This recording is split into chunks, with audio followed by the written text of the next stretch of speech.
আজ আমরা যাদবপুর লোকসভা কেন্দ্রে, আর যাদবপুর মানেই একসময় বামেদের ঘাঁটি। যদিও বেশ কয়েকটা লোকসভা ধরেই এখানে তৃণমূলের জোড়াফুলি ফুটছে, তবে তৃণমূল এখানে যেই জিতুক না কেন তাদের ক্যান্ডিডেটকে পরের 5 বছরেই পাল্টে দিয়েছে। গতবার এখান থেকে জিতেছিলেন মিমি চক্রবর্তী, এবার তিনি আর ক্যান্ডিডেট নন। এবার তৃণমূলের টিকিটে লড়ছেন সায়নী ঘোষ, অভিনেত্রী, আর তার বিপক্ষে বামেদের তরুণ তুর্কি সৃজন।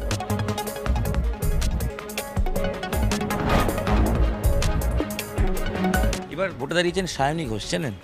এসেছিল এই তো এক সপ্তাহে বলে। কি মনে হলো দেখে? দেখে কনফিডেন্ট পারবে? পারবে। বামেদের এখানে ক্যান্ডিডেট আছে সৃজন, চেনেন তাকে? এই তো ছবি দেখছি, দেখি এখন আসেনি এখানে, আসেনি ছবি পোস্টারে দেখেছি। পোস্টারে। আবার বিজেপিরও ক্যান্ডিডেট আছে। আচ্ছা, লড়াইটা কিরম মনে হয় এখানকার মানুষ হিসেবে? লড়াই কিছু না, এখন যেটা হাওয়া যেদিকে বইছে দিদির দিকেই যাবে। গরমের হাওয়া আর ভোটের হাওয়া? ভোটের হাওয়া দিদির দিকেই যাচ্ছে। তাই বলছি, যাদবপুরের বাসিন্দা, আপনাকে একটাই প্রশ্ন করি, মোদি না মমতা নাকি বামেরা, কি মনে হয় বলুন? রাজ্যের মধ্যে হচ্ছে দিদি ঠিক আছে, সেন্টারে দাদা ঠিক আছে। তাহলে কেন্দ্রে মোদি থাক নাকি? কেন্দ্রে মোদি থাক, আর এখানে এখানে দিদি থাক, পশ্চিমবঙ্গে দিদি থাক। তাহলে এখানে সিটটা কি হতে পারে যাদবপুর? সেটা তো জনগণ এবার বলবে, আমি কি করে বলবো বলো। তাহলে দাদা দিদির লড়াইয়ে যাদবপুরকে কোন দিকে রাখছেন? যাদবপুর দাদার দলে না দিদির দলে? এখানে দিদির দল আছে। আছে। দাদা কত বছর আছেন? 70। 70। তো বাম জমানা দেখেছেন, কংগ্রেস জমানা দেখেছেন, হ্যাঁ সব দেখেছি। সব দেখে কি বুঝলেন বলুন তো? কি বুঝবে, হাওয়া যেদিকে যাচ্ছে সেদিকে, আর কি করবো। আচ্ছা, লক্ষ্মী ভাণ্ডার আপনার বাড়িতে পায়? না আপনি বয়স্ক ভাতা পান? না, কেন অ্যাপ্লাই করেননি?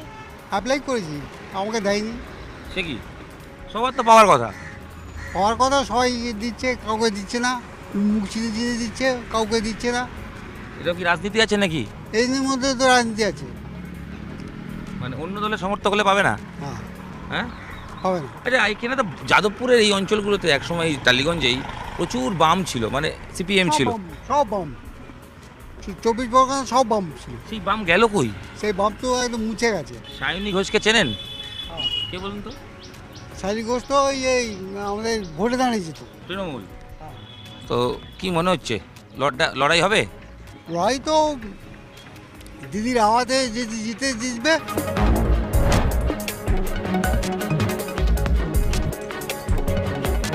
দাদা ভালো আছেন?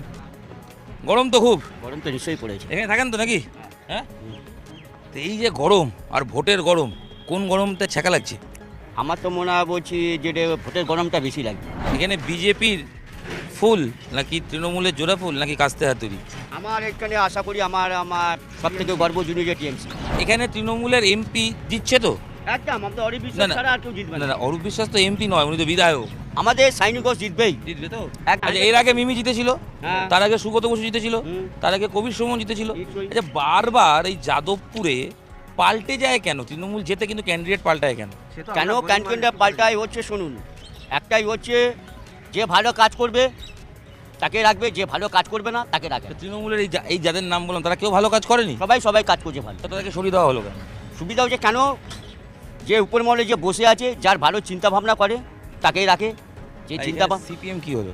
আমি তো আশা করি 34 বছরে সিপিএম যা কাজ করতে পারিনি, আমাদের টিএমসি সরকার তাই কাজ করেছে। গ্যাসের দাম যা হয়েছে, কমেছে? 100 টাকা কমেছে। এখন 829 টাকা। সুবিধা হয় দিদি? কিছু আমাদের সুবিধা আর অসুবিধা আমাদের তো করতেই হবে, বাধ্য।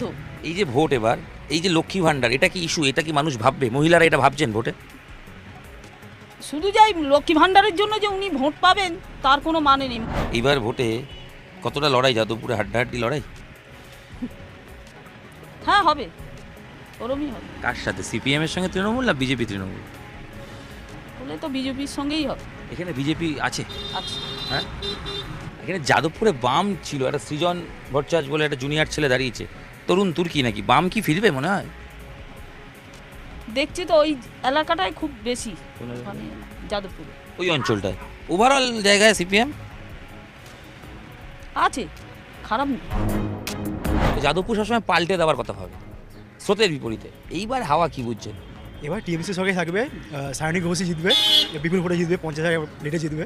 কেন ভালো কাজ করেছে এই রাস্তা উন্নয়ন, সিপিএমের সময় কোনো কাজই হয়নি। আমাদের এই কোয়ার্টারে হচ্ছে টাকার জন্য বিনামূল্যে ভালোই ব্যবস্থা করেছে সিপিএম। তারা তো আবার ফিরে আসার চেষ্টা করছে, সৃজন ভট্টাচার্য দাঁড়িয়েছে ইয়ং ক্যান্ডিডেট, কি কীরকম পপুলার মনে হচ্ছে ভোট বাক্সে হবে? না না, সিপিএম কোনো মতেই খাতা খুলতে পারবে না, জিততে পারবে না, শূন্যই থাকবে। যাদবপুরের হাল? যাদবপুর আর সায়নী ঘোষ।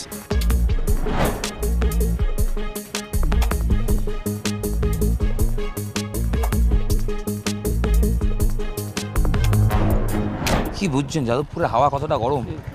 সিজনই জিতবে। কে কে? সিজনের প্রভাবটা বেশি। সৃজন বামেদের ক্যান্ডিডেট বলছেন? কারণ খারাপ, হ্যাঁ, দারুণ ক্যান্ডিডেট। সিজন ভট্টাচার্যই জিতবে। কেন মনে হচ্ছে দারুণ ক্যান্ডিডেট?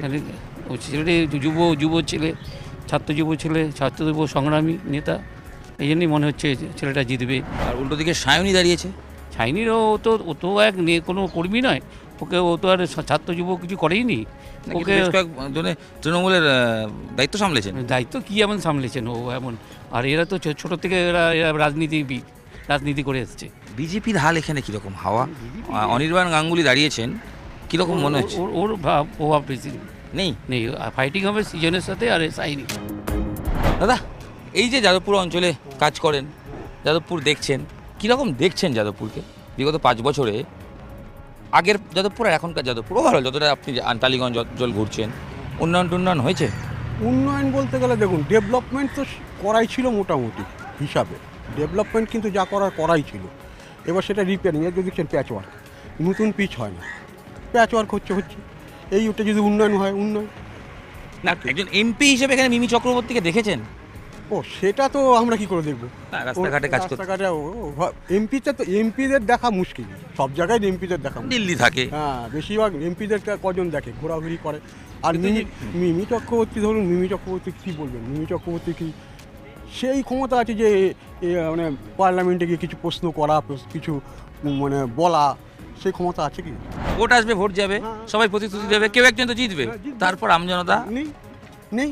যখন ভোট দিতে যান, হ্যাঁ, এবার ভোট দিতে যাবেন তো? আমি অনেক কিছু, হ্যাঁ, দেখে শুনে ভাবেন, দেবো, আপনি ভাবেন। ভাবি। কিন্তু আপনার কাছে ভোটের ইস্যু কি? উন্নয়ন? হ্যাঁ, নিশ্চয়ই সামগ্রিক দেশের সব, হ্যাঁ নিশ্চয়ই। এমপি ভোটটা তাকেই বিশ্লেষণ করতে হবে।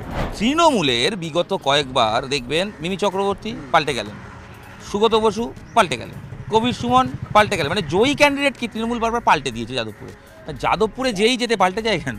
ও তো বিশ্বাস নেই, একটা ওয়ান ম্যান আর্মির উপর দলটা কাউকে বিশ্বাস করে না। সায়নীকে কিরকম লাগে বলুন, আগে বলুন তো। কি বলবো আর এগুলো। সৃজন একটা বাচ্চা ছেলে, কম বয়সী। সৃজনের তবুও ধরুন, সৃজনের তো আর ওই রকম নেই। সৃজনের পলিটিক্যাল ব্যাকগ্রাউন্ড একটা আছে, যে চিন্তা ভাবনা করতে পারবে। সায়নী তো সেই চিন্তা ভাবনাটা করতে পারবে না।